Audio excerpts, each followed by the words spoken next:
good morning, good afternoon, or good evening as it applies, depending on where you're joining us from. Welcome to Open Classroom. I'm Janet Gillow, the Brown School's Director of Professional Development. I want to thank and acknowledge my friend and colleague, Cynthia Williams, the Brown School's Assistant Dean for Community Partnerships, who's also here with me to support today's event. We want to welcome folks joining us on the Zoom webinar. As you likely are aware, we cannot see or hear members of the audience. We also cannot call on raised hands, but the chat feature is enabled and there will be time for your questions as the program goes. So please do feel free to throw in questions or comments at any time during the presentation today.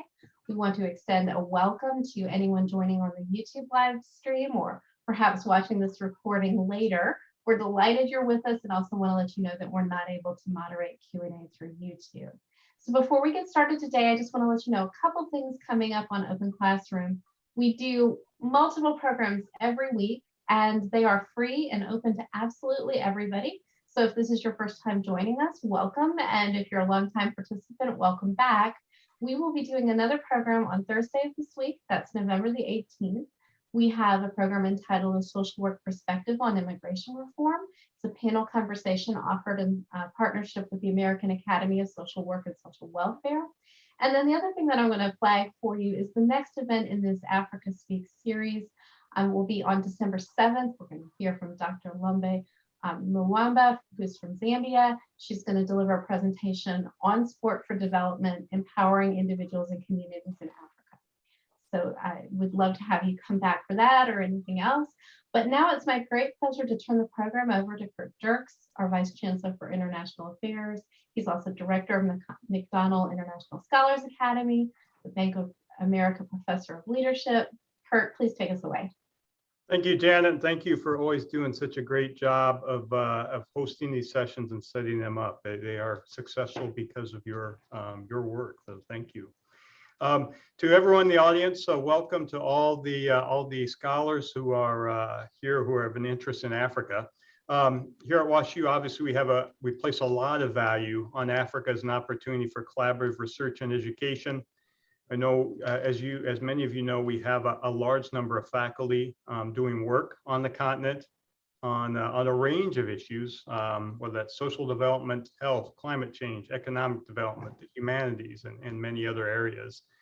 And obviously, we know that this work holds lessons for Africa, but also that we learn from it as well here in St. Louis and many other parts. And so that is one of the reasons why we value this work so much. It enriches us all and enriches our knowledge. Over the past several years, we have sought ways to find ways to promote that collaboration between WashU faculty in Africa.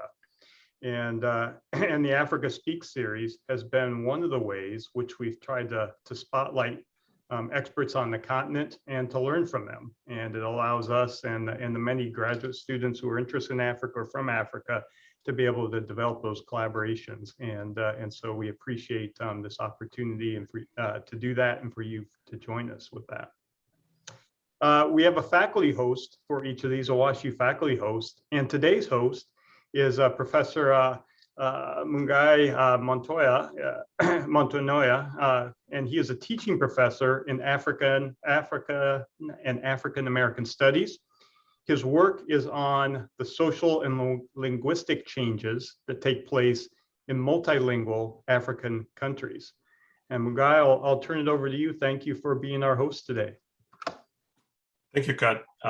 Thanks to the African Initiative and to Kat and Janet and everybody else for making this possible. It's my great pleasure to introduce a distinguished scholar, a researcher, author, and translation consultant. Professor Iribe Mwangi is an associate professor, chairman of the Department of Kiswahili at the University of Nairobi, and a Carnegie African Diaspora Fellow. He holds BA, MA, and PhD degrees in Kiswahili and linguistics, with specialization in Kiswahili phonology, morphology, and social linguistics. He has over 70 publications to his credit, which include books, book chapters, journal articles in the areas of language and linguistics. Additionally, he has published fiction in various journals, including 40 children's books. He has received grants and invitations to conferences from the Yale Council on African Studies. Actually, that's where we met some 6 years ago, as a panelist in talking about language and technology in Africa. Also Association for Commonwealth Literature and Language Studies, Danish Institute of Human Rights, Rosetta Stone in Virginia, Royal Wallen Institute in Sydney, among many others. Professor Mwangi is a leading translation and communication consultant who has made great strides in empowering the less educated by making critical information relevant and accessible. For instance, he led a group of experts in the translation of the standing orders of the National Assembly of Kenya, which earned him a special commendation by the Speaker of the National Assembly. He also consulted for the World Bank as the head of translation and Kiswahili communication for the US-Kenya Free Trade Agreement negotiations. He also undertook the same role during the Kenya-United Kingdom Trade Economic Partnership Agreement. He has also consulted for the United Nations, International Labour Organization, World Vision, the Red Cross Society of Kenya, and the Kenya National Human Rights Commission, among many other organizations. In 2012, he won the Global Translation Without Borders Empowerment Award. Professor Iribe is a renowned promoter of Kiswahili and African languages. He's a member of the American Council on the Teaching of Foreign Languages, the Global Association for Promoting Swahili, Chaukidu, where he serves as a board member, and the East African Association for Commonwealth Literature and Language Studies. He sits on editorial boards of 4 international journals and serves as the Kiswahili external examiner for the University of Dar es Salaam, University of Zimbabwe, and Moi University. What brings us here is that in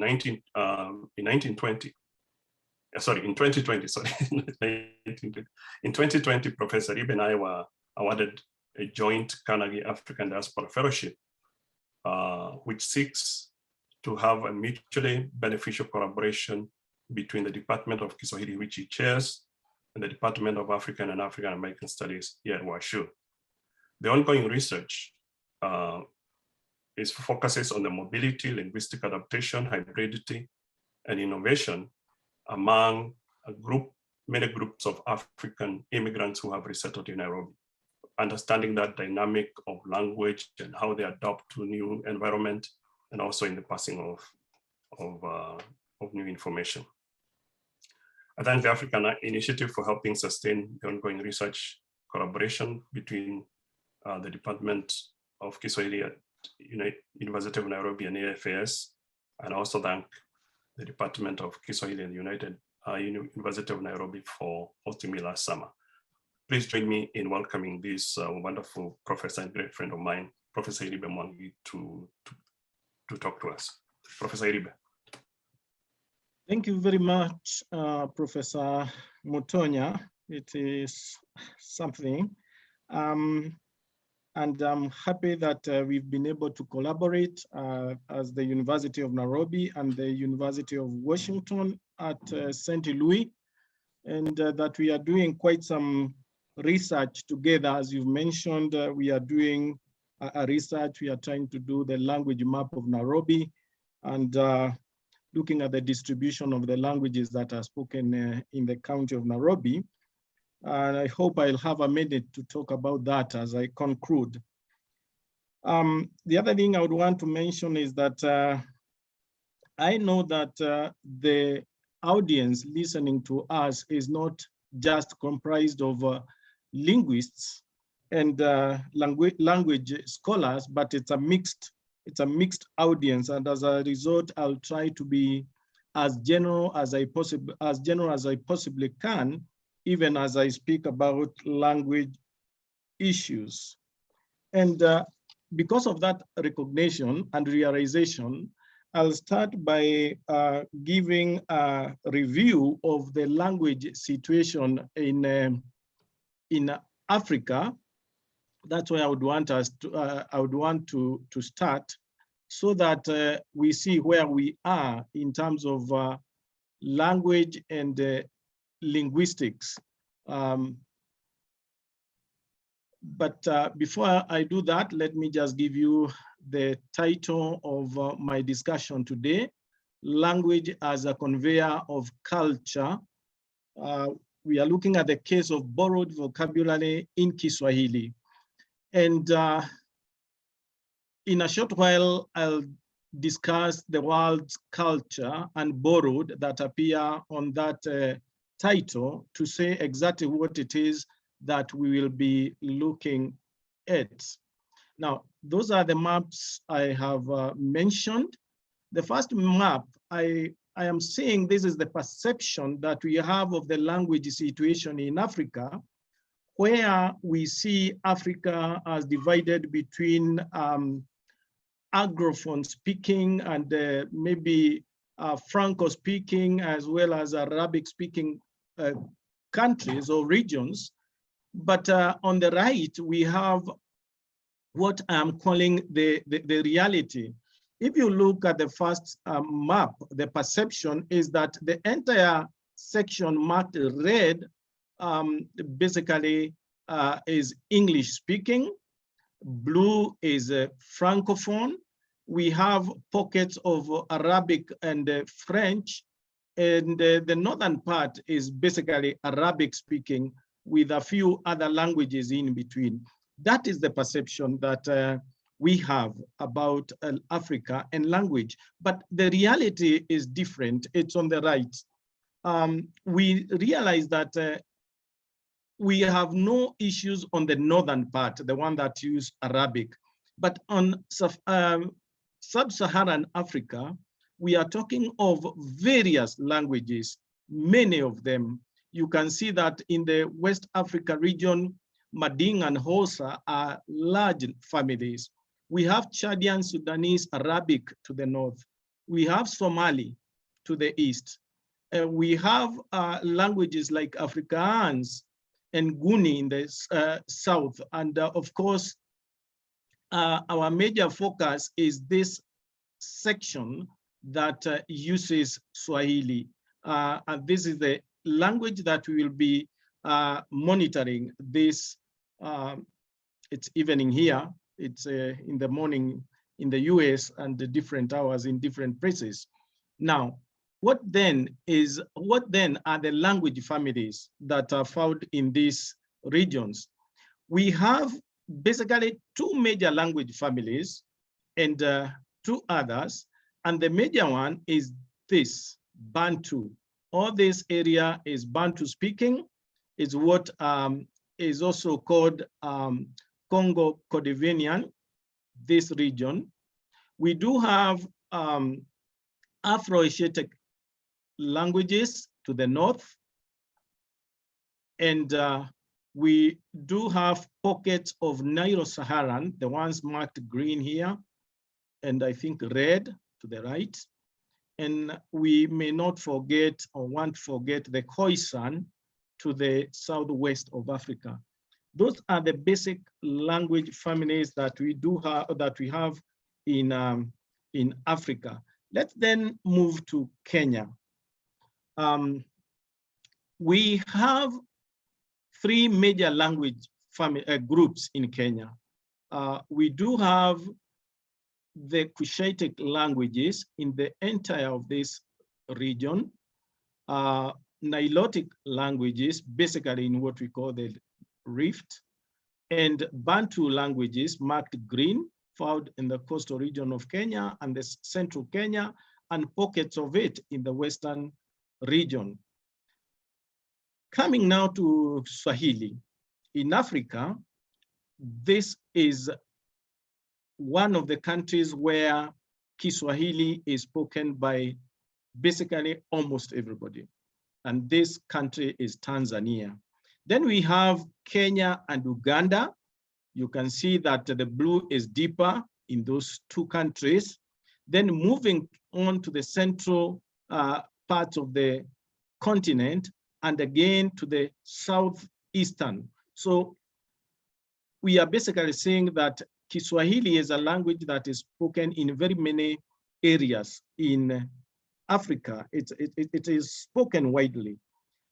Having said that, let's now move to to what I would call the introduction. And my introduction is based on a quote, a very popular quote by the distinguished Professor Ngugi wa Thiong'o, a native of Kenya, who says that language, and in his case, any language has a dual character. It is both a means of communication and a carrier of culture. It's the last bit that concerns us, the bit to do with culture, because we are saying that every language conveys culture. And the aspects of culture that we are saying are passed from one language to another, that are conveyed by the language, are both tangible and intangible. And I'll come to that in a moment. So we are saying in our discussion here that borrowed words that are found in a language reflect the culture that a particular language speaking group has adopted. And we are saying that once those aspects are adopted by the language, they become part of that language. I have here a stool. This tool is an African stool, and in Kiswahili, we call it kigoda. Now, this tool does not only mean a seat. It is a stool that has some cultural content, cultural impact in it. It's not used by everyone. It's a tool that shows what we may call wisdom. Therefore, if a community or if a language borrows the name of this tool, it will borrow this tool together with the cultural content that goes with it. So this is what we are saying, that those borrowed items, lexical items, are basically words. They denote the cultures of those languages, and we are saying that those cultures are able to transcend geographical boundaries. They move from, say in our case, from Europe and Asia to Africa, in our case to the Swahili-speaking community. And what does this show? This shows that there is, through language, there is interconnectivity of regions because of the borrowings of culture and the use of language. And such interconnectivity is clear in this map. We see that some of these words and basically cultures moved from Europe all the way to the Swahili-speaking region in Africa. Some moved from Asia all the way to the Swahili-speaking areas. So we are saying the world is interconnected in terms of culture. The world is interconnected in terms of language. And basically, all these cultural exchanges can be found in the language, in the words that are used in the different languages. I don't want to go into this, it's more linguistics, but when we talk of loanwords, we are talking of borrowing of linguistics. And I have a quote there by Kenstowich and Suchato, who say that loanword adaptation is constraint and repair in real time. Repair because once a word is borrowed, it's then repaired to resemble the sound system of the recipient language. Constraint because the word needs to be constrained to look like the word that was actually borrowed. Again, something I don't want to get into detail about is the theoretical orientation of our presentation, but I believe that quote there by Langaka is very important because he observes that there is no language whose speakers have had any contact with other languages or speakers of other languages is completely free of borrowed forms. So whenever 2 or 3 languages come into contact, then you will expect to get borrowed forms in those languages. And So in a way, it is a way to indicate borrowing in languages. It's a way to indicate contact, because unless a language comes into contact with some other language, then the borrowings may not occur. So we use in our presentation the theory of language in contact. I don't want to go into that, the origins of the theory. All I would want to mention is that any good language, any good theory on language should at least focus on the social and the psychological aspects of language. We do have a structure, we do have form of linguistic study that just looks at the structure of the language minus the users. And we are saying in this case, for us to understand the cultural aspect, then we have to include the society and its psychological aspects of the happenings. Of course, the theory is drawn from Edward Sapir, who earlier on talked about contact between languages, contact between communities, and indicated that whenever that happens, then there must be borrowings. And he's observed that those borrowings may be friendly or hostile. They may be forced onto a community. Of course, thinking about the culturally dominant languages, that once two languages meet, the one that is more dominant dominates against the other, and in a friendly or hostile way may make that language borrow some of its cultural aspects. Now, drawing from this linguistic consideration, we came up with our own thesis, and we are saying when there is a lexicon or vocabulary borrowing, which of course results from what we have just called language contact, then there always is a likelihood that the associated cultural practices and values may be borrowed too. So we are saying you do not just borrow words, you borrow words together with the cultural practices that go with those words. On the inverse, if you borrow some cultural practices, then they have to be accompanied by words or the language that will be used. Now, I talked of borrowed vocabulary or lexicon on tangible culture. And I said that in a moment I'll be discussing this. Tangible culture basically involves cultural heritage and items, products and objects that we use every day, that we see, and we will see quite a number of them as we continue. And in our presentation here, we are saying that there are many items of the tangible culture that came to Swahili-speaking nation from Europe and Asia. And we are saying that once they were borrowed, then they became part of the culture of the Kiswahili speakers.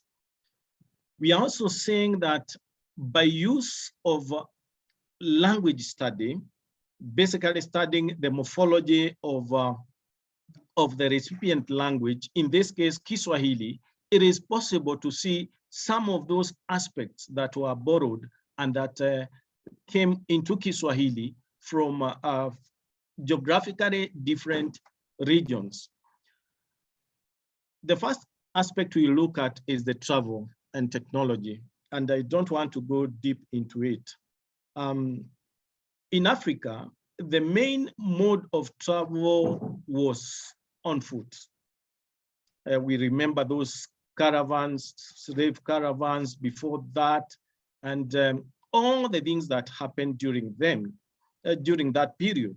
However, with the advent of different modes of communication came different forms of vocabulary.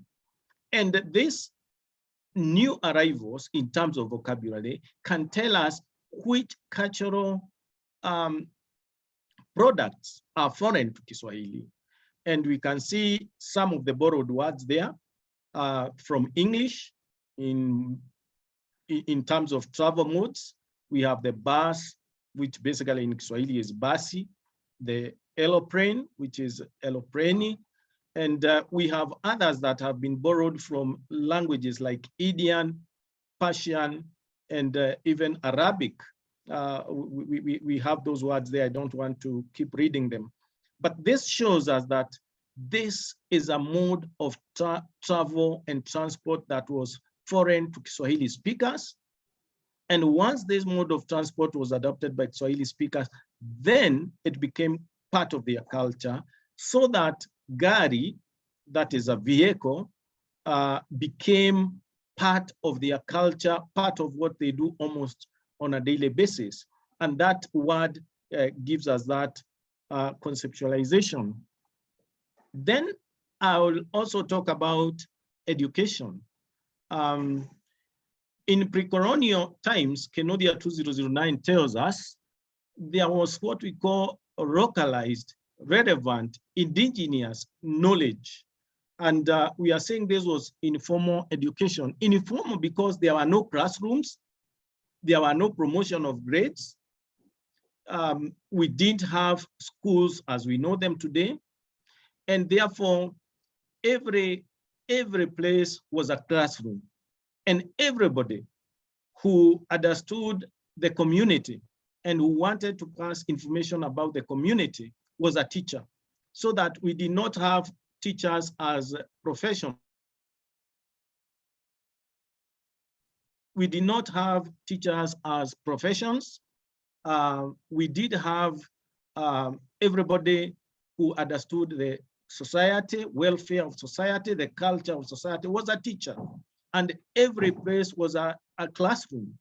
And this sort of education, as Smith observes, was surely and actually lifelong. It started from when a baby was born, and to death, they were still learning.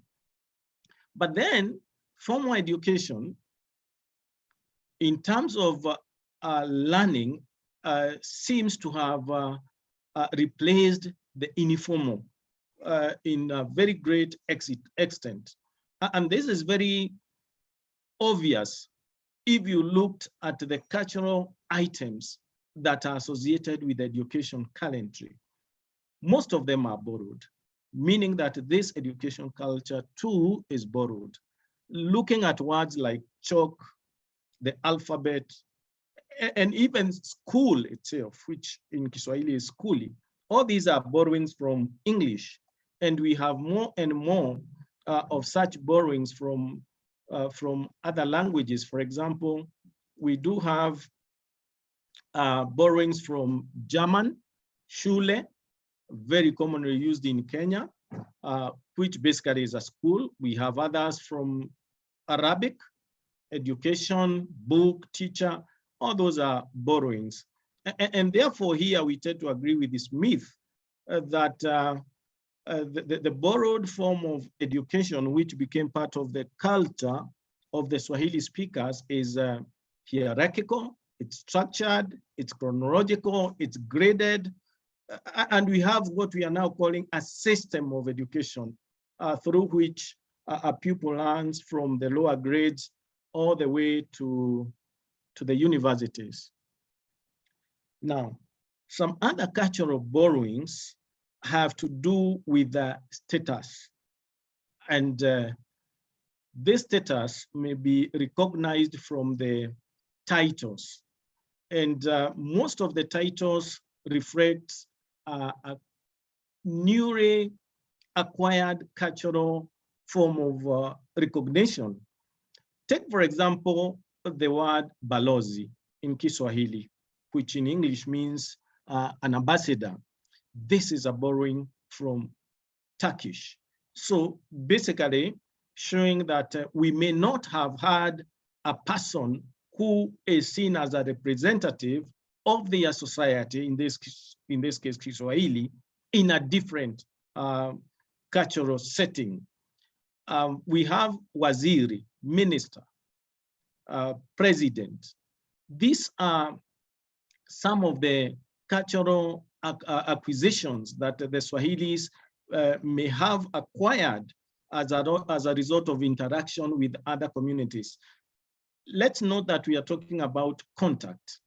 And we understand that Swahili speakers really did come into contact with Arabs. They did come into contact with English speakers, Turkish speakers, and some of these came through, for example, other languages. It may be indirect contact. The Swahili speakers may not have had the need to have titles like the inspector and police, because everybody basically was an inspector and everybody was a police, policing their community. So some of these can be seen as foreign acquisitions. And that's why we are saying that culture may be borrowed, and these borrowings are very evident from the language and from vocabulary. Look again at the numbers and the counting. It is almost clear that the Swahili speakers did count, but did count from 1 to 9, as did many communities in Africa. And 10 happened to have been the largest of those numbers, and there was a way of conceptualizing it. But then in came new cultures with bigger numbers and a different way of seeing the world and counting and figures. And in came words like hamsini, which basically means 50 from Arabic, 1,000, elf, again from Arabic. And thinking of English, Kiswahili acquired milioni, which means a million. And from Indian, it acquired laki, which is 100,000. So the figures grew, and the way of looking at the figures became different. This can be looked at when we also move to games and sports. Karata, which now is common, game of cards from Portuguese, and all these other games from the cultural background of English speakers, golf, volleyball, soccer. If you looked at the words in Kiswahili, golfu, volleyball, soccer, they're all borrowings. And that tells us something. But let's now move to another field. This is the medical or health field, and the terminologies they are in. The known modes of treatment were replaced with what you'd call modern methods, modern objects. And we can see these from the borrowings that we have, most of them from English, from where the modern medical practices were borrowed from. You have words all the way from the hospital itself, hospitality, to signage and clinic. All those words indicate that this is a culture that did not exist. Not that Africans did not have their way of treating their sick, but the way they did it was so different that they did not have words, for example, say for a signage. So when this signage came to the Swahili speakers, they did borrow the word, they did borrow the item, and they did do what we said. They tried to modify the word to feed their sound system, and therefore signage became siriji. Now, I want now to move to something what I'm calling extra out of our borrowing, and I want to speak about the change of treatment modes. And in my opinion, and this is from my study of this vocabulary related to medicine, the modern form of medicine was viewed with a lot of mistrust and suspicions by Swahili speakers. And I'm saying this looking at the words that are used currently. For example, we are now talking of vaccinates and vaccines. And the word used in Swahili is dunga, dunga sindano. That is to inject or to vaccinate. But looking at the word dunga in Swahili, its origin means stab, as you'd stab a person using a sword. So if an injection, one has to be stabbed using an injection, that conjures a very violent form of an image. It doesn't show that it's something that brings healing. It's basically like something that brings pain and injury. Look at the word surgery, because we didn't really have surgical equipment and everything to do with the surgery. It was different. The way it was done was very different. It was done, but it was in a very different manner. But when the new concepts came, surgery was basically translated to as upasuaji. Kupasua in literally means to split open. So if someone has to be split open in order to be healed, then again, that is a violent imagery.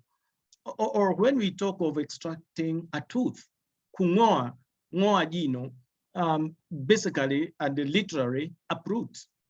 So as a result of this and many other words related to medicine, I am persuaded to believe that it was viewed with a lot of mistrust and suspicion, and that's why the vocabulary that was chosen to translate these terminologies does not seem very kind.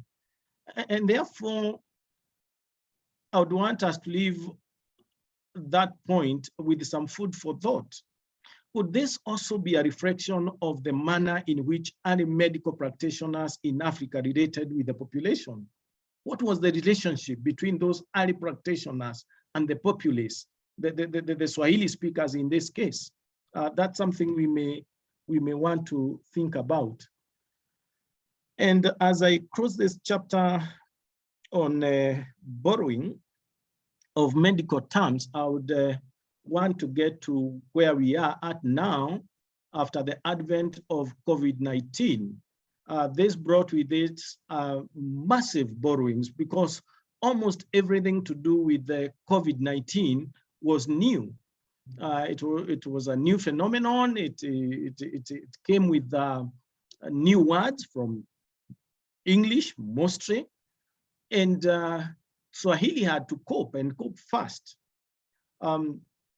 We have words like virusi for virus. This word was there for a long time.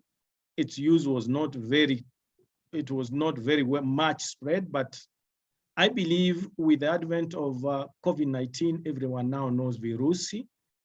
The word curfew, it's again another borrowing from curfew. Quarantini from quarantine, and gloves are now glove in Swahili. These borrowings would clearly indicate even in the future that these were words that were not in the native Swahili vocabulary. I have another extra here to do with the COVID-19. We know it has had serious challenges, but I am looking at terminologies that have been commonly used, such as social distancing. How does this sit with the African and the Swahili cultural practices, for example?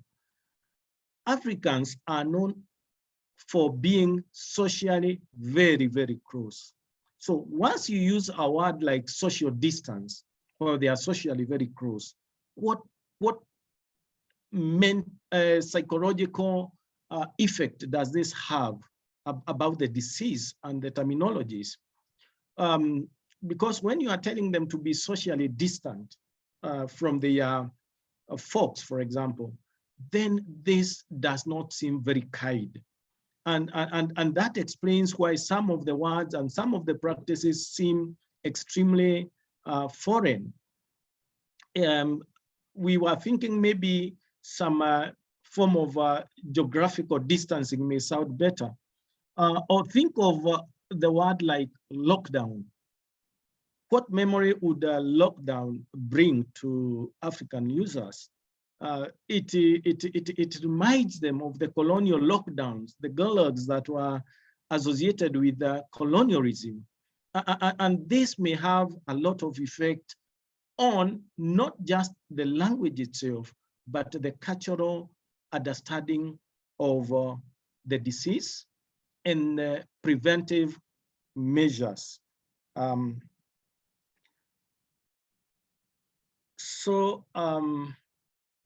As we move on, I would want to say that we have a lot of assorted items that are products and objects that indicate whatever they denote is foreign to Swahili culture. I have there some words from Persian, from Arabic, sugar, sukari, from Turkish and English, Indian, Hudi, and Portuguese, mvinho, that's wine. All these, we did have, for example, alcoholic drink and drinks among the Swahili speakers, but those drinks were not wine, okay? The concept of banking and money is foreign, and that clearly is evident from the borrowing of the word hundi from Indian, hudir. So all these seem to be items that were borrowed from foreign cultures. I started by saying that the borrowing can either be of tangible or intangible culture. I've been discussing the tangible part of it. On the intangible, we are here talking about things that only exist in our minds, things that only exist in society intellectually, like myths, oral poetry, superstitions, and any other beliefs. And here we again see words like kiyama, that is judgment, borrowed from Arabic. And this tells us that there is a high chance that this cultural practice of judgment after death may be a borrowed concept. We have others like Mass, Misa, which is borrowing from English, and Eucharisti, Eucharist. Clearly, these are borrowed aspects of intangible culture, which basically denote to the fact that this might have been foreign to the Swahili speakers. Something extra here. We've been emphasizing on borrowings from Europe and Asia, basically from far-flung geographical areas. But I want to emphasize that borrowings do not, to Swahili language, do not only come from those areas. Some are from African languages. Remember, we said that languages that are in contact do have this form of a relationship, which Sapir calls intercourse. We have words that have been borrowed from African languages, other African languages like Swahili, words like ikulu to denote state house, borrowed from Zanaki language in Tanzania, bunge, borrowed from Kinyamwezi for parliament, again from Tanzania. We have a word like harambe, which shows pulling together, borrowed from Mijikenda, a coastal language in Kenya. And we have a lot of research going on Sheng and its sister English. And basically this seems as like a modern non-formal variety of Swahili. And this variety houses very many African words to describe different things. So it has borrowed from, it has a Swahili basis, but it borrows not just from English, it has borrowed a lot from many many African languages. Lastly, I can see my time is up, but as I said, I needed a minute to talk about that. Now, that is the ongoing research that my colleague and friend, Professor Mungai Mutonya, and I have been undertaking in Nairobi. We were doing some research from August on the ground. And we were trying to establish a linguistic map of Nairobi using a perceptual approach.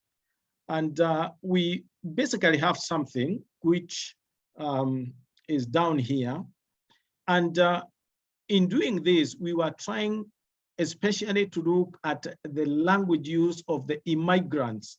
COVID-19 did show us that the immigrants had a much bigger problem in terms of language use, language understanding, and mitigation measures in terms of COVID because of the understanding of the language. And as we try to map, we realized that we have many different established residents. And we also realized or established that most of the immigrants settled in areas according to where they have come from. So we have areas that have the Numbi from Sudan, the Shona from Zimbabwe, the Zulu, etc., etc. Most importantly to Kiswahili is that these people do use some form of Kiswahili. And there are words that may be more pronounced by the Nubians than the Somali speakers of the same language, okay? These residents, the six of these have been around for a long time, and they have been pretty well established. And even their forms of languages, Kiswahili included, are pretty well established. Thinking of people like the Shona, for example, these are clearly very well established. They've been around for long periods. I believe they have now even been made legally citizens of Kenya. But of course, Ethiopians are Kenyan neighbors, and the Ugandans, and because of their historical issues, they did settle in Kenya and have been around for a long time. But we also established that there are new, relatively new immigrants from Rwanda, from Burundi, from Zambia, and from South Sudan, again, because of the recent history of what has been happening to those countries. In conclusion, I would want to say that some aspects of European and Oriental cultures have been adapted by Kiswahili speakers. And after adapting them, they have become part of their way of life. They live them, they use them, and these are things that they do on a day-to-day basis. And they are a result of what we have called language contact. Through language contact, distant cultures have been connected to Kiswahili speakers and to the Swahili society, and they have acquired new cultural artifacts, new tangible cultures, and new intangible cultures. I think that's all I have. Thank you very much. Thank you so much, Professor Iribe. That's quite fascinating. We have learned quite a lot. And I just wanted to throw in some questions from the audience, and I encourage the audience to continue sending in questions. And I think I'll start with the questions that come, two related questions. One is from Muya, who asks this question. He says that Chimamanda Adichie has a TED Talk, a very popular one called The Danger of a Single Story. And it speaks to the limits, deficiencies of the narratives that define Africa. And in the case of Kenya, asking to what extent does linguistic mixing and the dominance of English constrain the stories that Kenyans share about themselves to the world? And I think related to that is another one that asks about the impact of borrowed words on identity, individual and societal identity. Maybe you can start with those ones and then we can go to another one after that.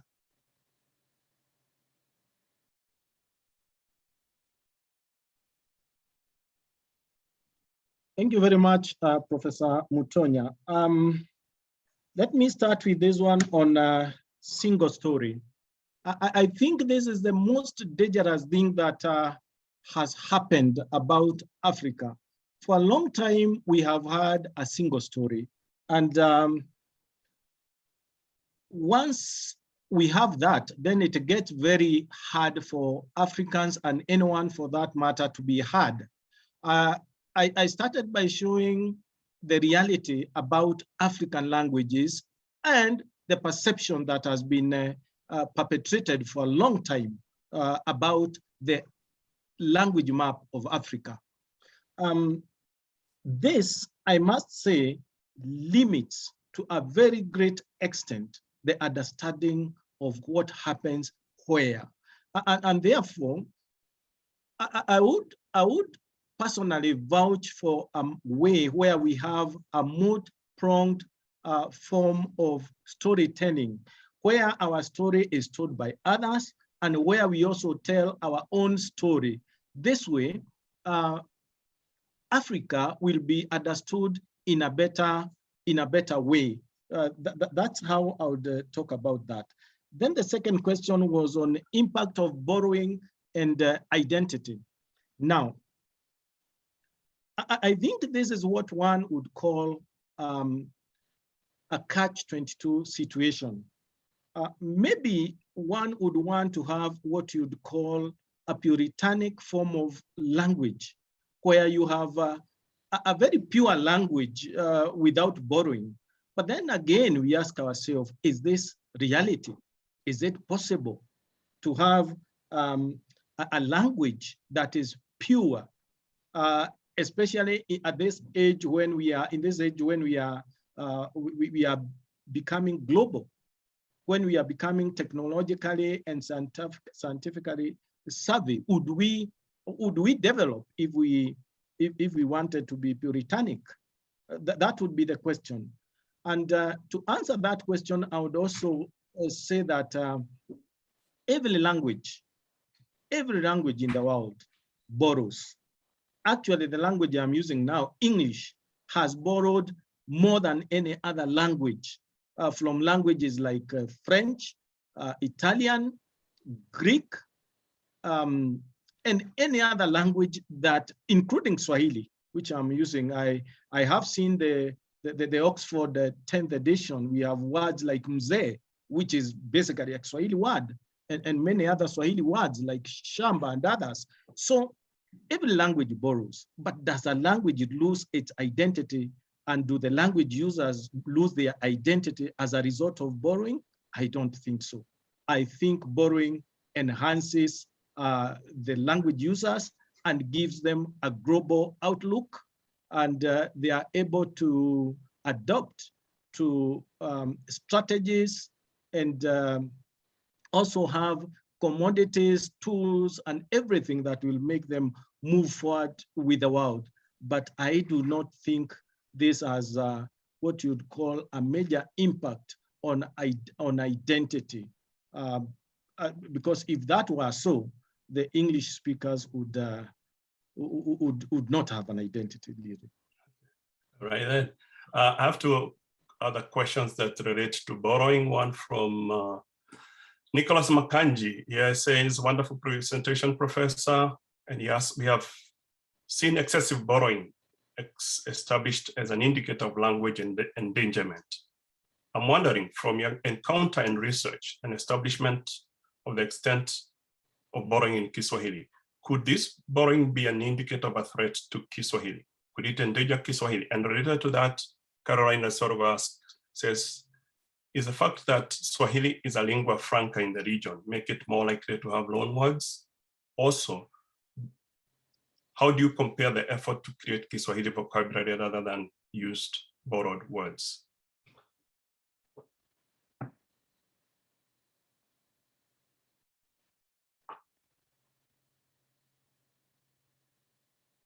I am happy to hear those questions. I would say very well thought questions from some of the people I can recognize. Some of them are my students. Does borrowing denote a danger to Kiswahili? Now, I think in a way I answered that question. I do not see borrowing endangering Kiswahili or leading to the death of Kiswahili. I see borrowing do what I mentioned earlier, leading to language growth. Growth, in a way, does not mean death. It means expanding its horizons. Of course, I know we can compare, say, a human being. Once they grow old, they are facing death. But I also know languages grow before they die. But I think as of now, I do not see any danger in Kiswahili, because what happens is not that words are replaced. The words that exist in Kiswahili are not replaced in a very robust manner, for example, especially when we deal with things that have always existed. In my opinion, the borrowings come in with the new cultures. And that leads me to the second question, whether there are any other forms of forming words other than borrowing, and whether those would be better methods. I would want to say that word formation processes are many. We have very, very many. And borrowing is just one of them.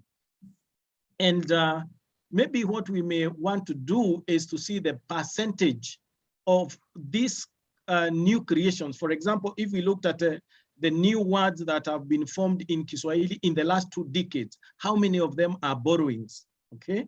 And how many have been formed using other forms of word formation, because there are many forms there. It's not just borrowing. And lastly, there was the question whether Kiswahili being a lingua franca really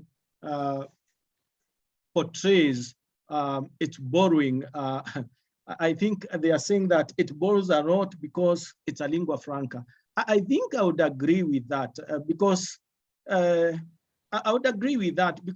there are a lot of things that we need to say in Kiswahili, which we may not want to, we may not have use or need of saying in other native languages. So being a language that is used as lingua franca, and actually a global language because Kiswahili is global, then it has to keep up with the global developments. And therefore, yes, I think this affects the extent it borrows. Thank you. Thank you so much, Professor. I think there are so many questions. Unfortunately, we are running short of time. So I want to thank you a lot and throw this back to Janet. It's been wonderful. Thank you. Well, thank you both, Professor Iribe, Professor Mwangi. Fantastic discussion. And honestly, I think the audience could have kept us here for another hour as they so generously shared their questions and their own experiences. This has been just a fantastic program. It's been our honor to host you and to celebrate the collaboration between you. And with this, we will bring our program to a close. Audience, please join me in thanking Professor Iribe for this presentation, for joining us today. Much applause. And everyone, please have a healthy and safe rest of your day, or a good evening to you if that applies. Goodbye, everyone. Thank you so much for being with us today.